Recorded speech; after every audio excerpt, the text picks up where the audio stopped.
বিক্ষুব্ধ ছাত্র জনতা পুলিশকে দেখার পরে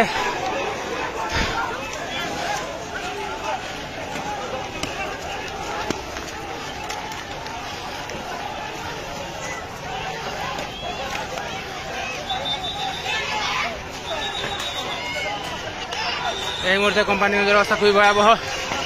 একদিকে সাধারণ শিক্ষার্থী এবং অপরদিকে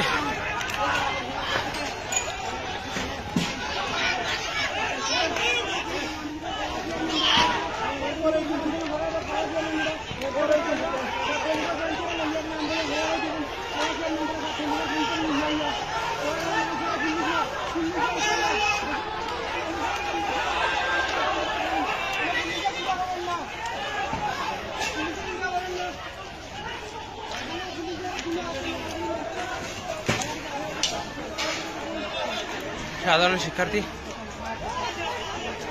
অপরদিকে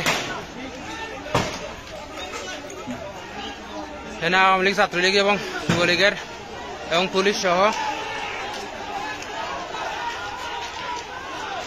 সাধারণ শিক্ষার্থীরা ছত্রভঙ্গ হয়ে গেছে।